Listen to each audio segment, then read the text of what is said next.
Okay, YouTubies, let's continue on with our UFO alien collation. Now, we all know about the famous Betty and Barney Hill case. They were abducted in the late 1960s. It was an interracial couple. There were a lot of things that came out of that case that people have proven to have some fact to it. The second most famous case is Fire in the Sky, Travis Walton. There were 6 witnesses to him being abducted. His story was made into a book and eventually a movie. And Hollywood wasn't completely accurate on what he saw, but close enough. So I've been looking into these abduction cases, and I stumbled upon this amazing YouTube channel, Alien Abduction. Check it out. Subscribe to this person. They have over 200 average-looking people describing their abduction experience. And you'll find out that most of them, if not all of them, were not only abducted, but had their reproductive material taken. And a very interesting video on here is from a Dr. David Jacobs, who summarizes that the core of these abductions has to do with breeding and reproduction and using our DNA to make hybrids.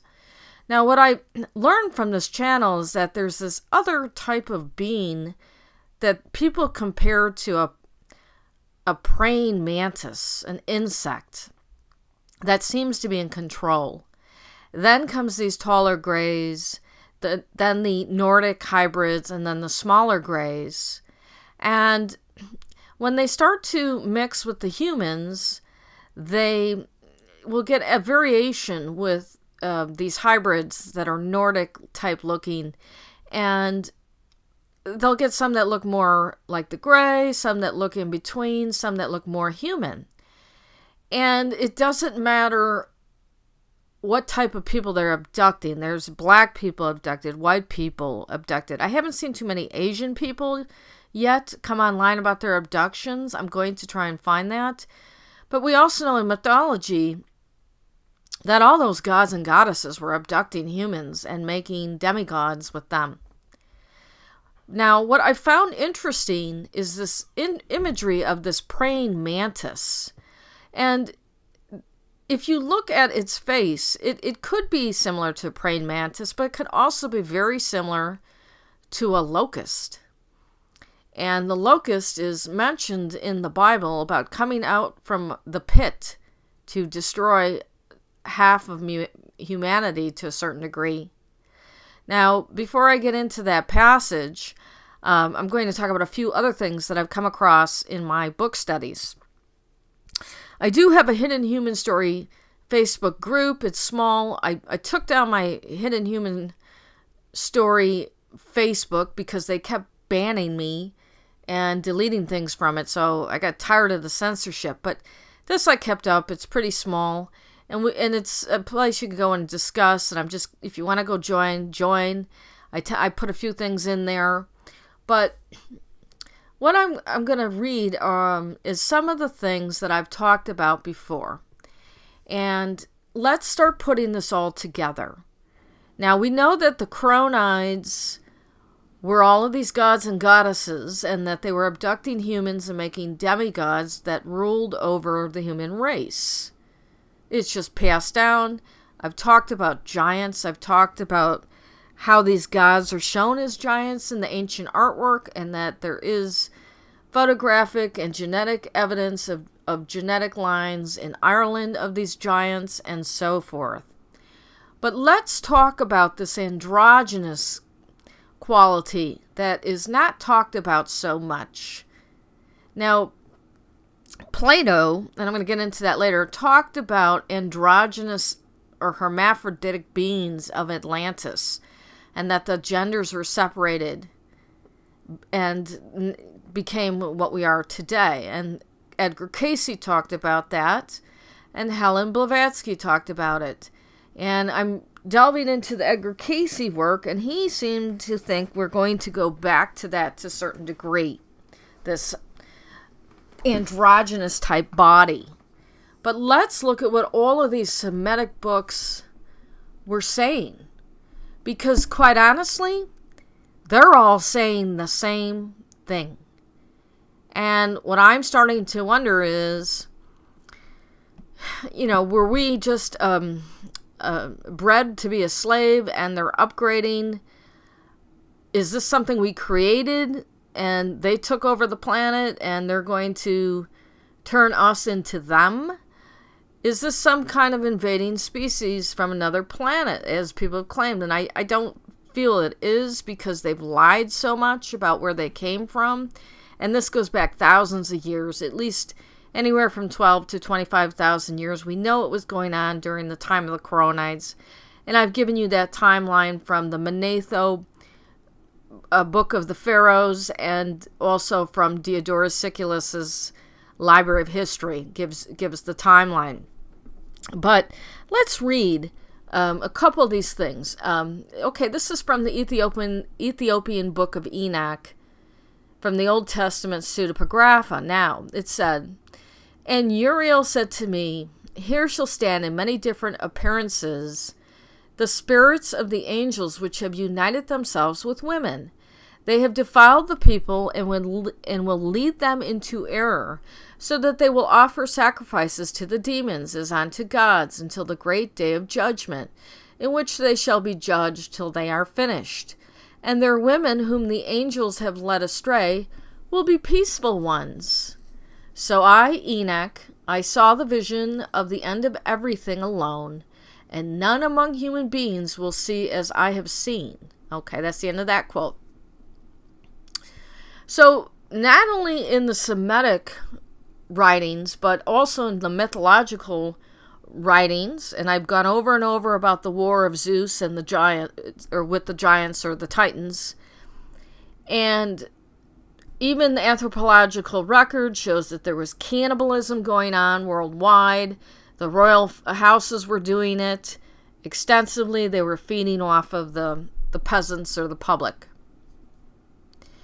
Now, what I find interesting here is the passage that says, "Here shall stand in many different appearances the spirits of the angels which have united themselves with women."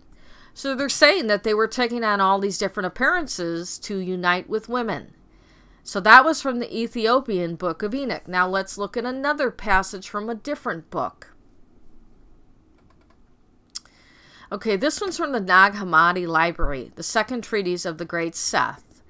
It says, quote, "But they, the archons, those of the place of Yaldabaoth, revealed the realm of the angels which humanity was seeking, in order that they may not know the man of truth.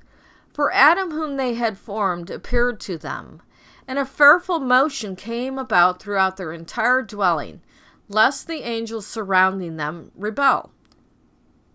For without those who were offering praise, I did not really die, lest their archangel became empty." So that was apparently Jesus Christ appearing before these angels, these archons, who had formed Adam, and they were afraid of him. And we're going to look at another passage.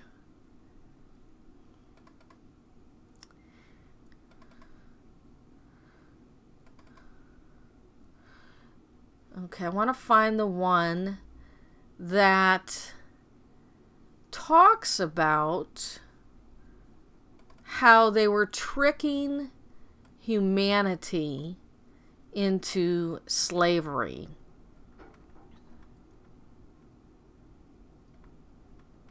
That one was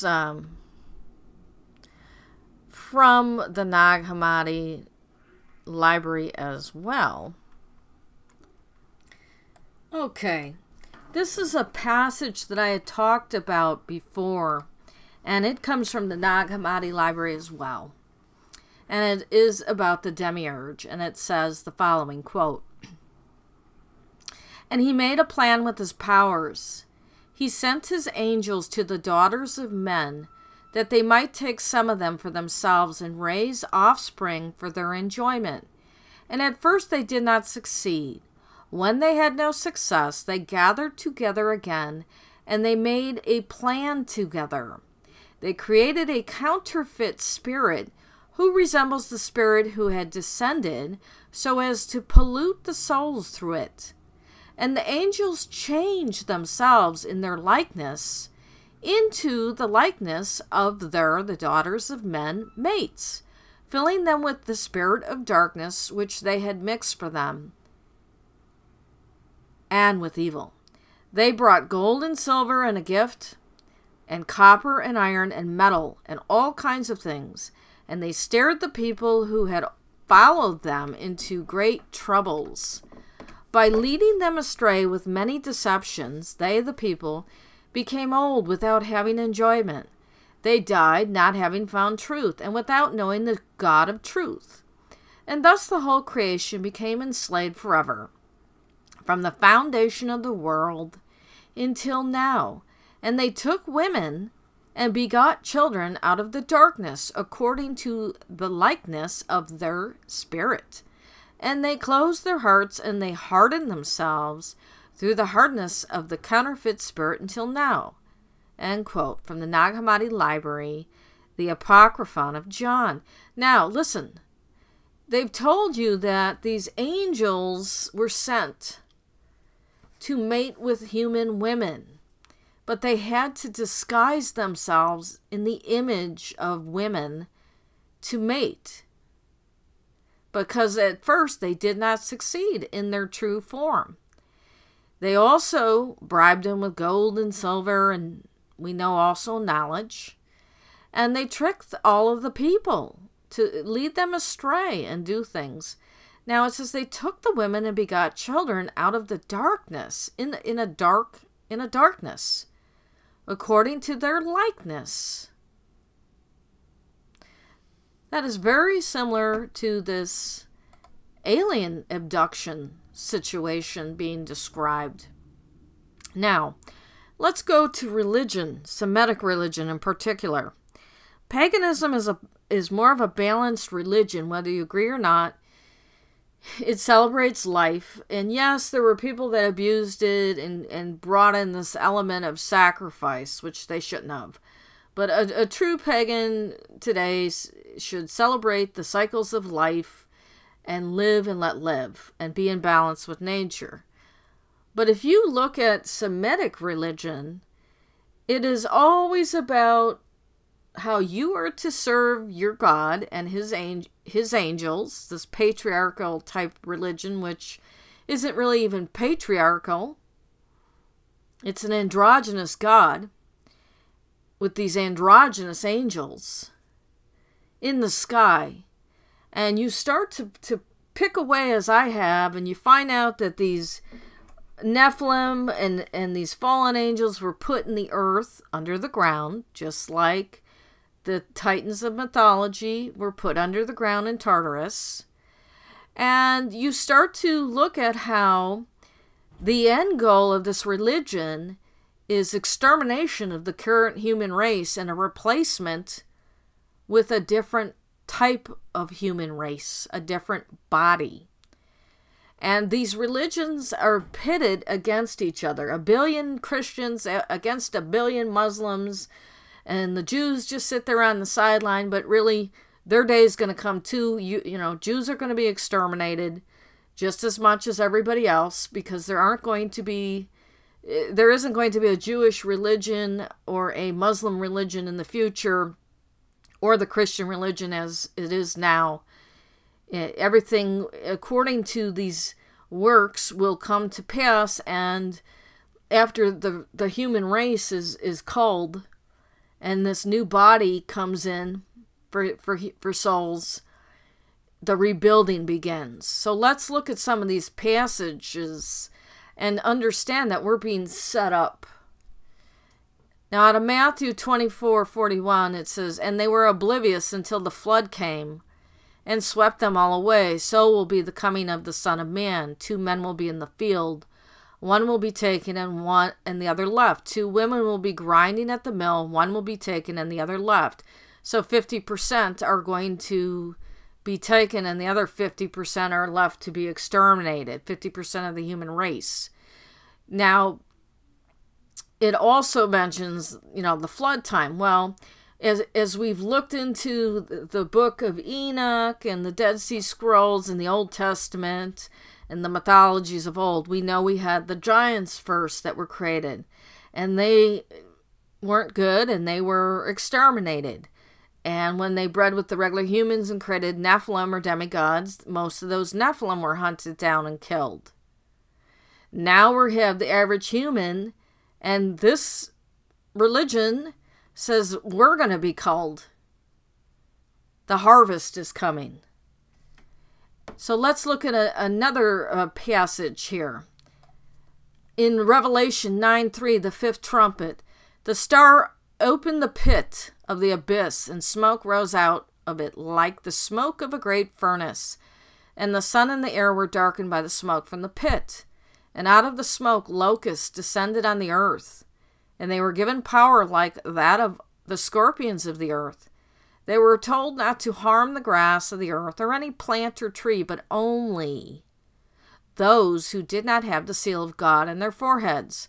So you have this locust-like being, which is similar with this eye structure and face to this praying mantis, coming out of the ground, of the abyss, from the pit, to kill off and harm humans that aren't marked for saving on their foreheads.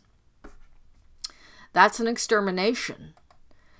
Now we go into Philippians 3:20-21. It says, "But our citizenship is in heaven, and from it we await a Savior, the Lord Jesus Christ, who will transform our lowly body to be like his glorious body by the power that enables him to subject all things to himself." Okay, it's not talking about your soul. It's not talking about your spirit. It's talking about your physical body. And that your lowly body, as what you are now as a human, is going to be transformed or changed into a different kind of body, like Jesus Christ. And Jesus Christ had telepathy. He had ability to manipulate matter, and was a different level of type of being, so to say. In some cases, some may say more androgynous, although, he had a beard and all this. The Christian religion doesn't show him as mating with any human women or having children, although there are others that say he went on and he had a wife in Kashmir. So what's the truth? We don't know. We don't know. But let's point this out. Your Christian religion has these locust-type creatures coming up from the ground to exterminate anybody who's not marked for saving. This is the revelation. And when they're done doing this, they're going to replace the human race, the physical bodies that we're in, with different bodies. Now, if that isn't some kind of genetic breeding program that replaces us with something else, I don't know what is. So you need to start coming out of La La Land understandings of what your religion is saying, and take a darn good look at this. Now, I could add, one other aspect is this is all psychological. These apocalyptic type of Christians, Judeo-Christians run around today, evangelical, who want to make the revelations come true so their Jesus comes back, could be doing all of this and programming the human race. We know that Hollywood and the media is so controlled, it is so coded, it's so predictable. But how accurate is it? Now, they like to show you the apple from the Garden of Eden in a lot of their logos and subliminals. But the fact is, the apple was never mentioned as the fruit in the Garden of Eden. In fact, I believe it was King Solomon considered it a very good fruit and healthy. The fruit was never mentioned as to what kind of fruit tree it was in the Garden of Eden, yet all of you Christians are programmed to think that the fruit that Eve ate was an apple, and they program you this way through all their media and their movies and snakes going around an apple, and it's inaccurate. It's not even what your book says. So this could all be programming as well. Somebody knows this Bible verses very well. They understand mythology very well. They know what the true history is on this planet. And in the last 20 or some years, they've ramped up everything with these fools in the industry who do what they're told and present themselves as Satanists and occultists and all this, and they don't even understand it or present it correctly. It's not even biblical. But they're doing this to make you feel like you're in the end time because they're bringing it about. They're controlling it.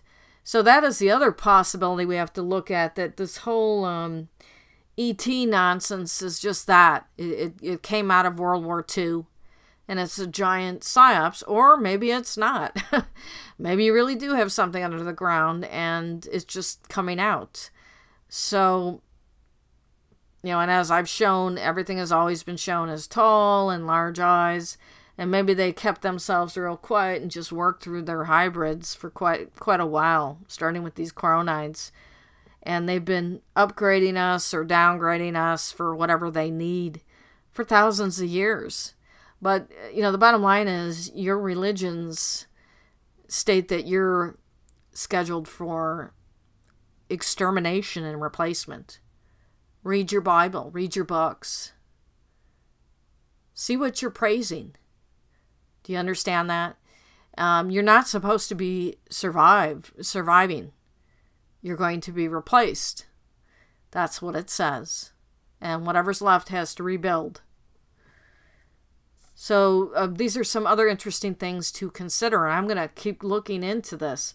The other thing I find interesting is so many of these UFO abductees talk about these beings walking through the walls, and always when they're sleeping. Most of the time when they're sleeping. But nothing is ever caught on camera, other than light. So think about that. With everything we have now, we're even catching Bigfoot on camera. There's so many pictures now coming out of these forests of these Bigfoot beings. It's just hard to deny it. And eventually they'll get the werewolf dog man on film as well. But with all of these abductions that are allegedly occurring, something should have been showing up on camera that's not fake. And a lot of the stuff going on, to me, looks, with these ETs talking, it just looks like a bunch of puppets. It doesn't look real. Show me something real where somebody's being floated out of their window and into a ship. That isn't some CGI baloney.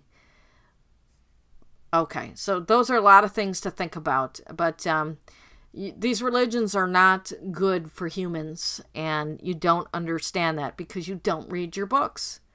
You don't read your books. You don't understand what your future is slated as, and it is that you won't have a future. That's pretty much it.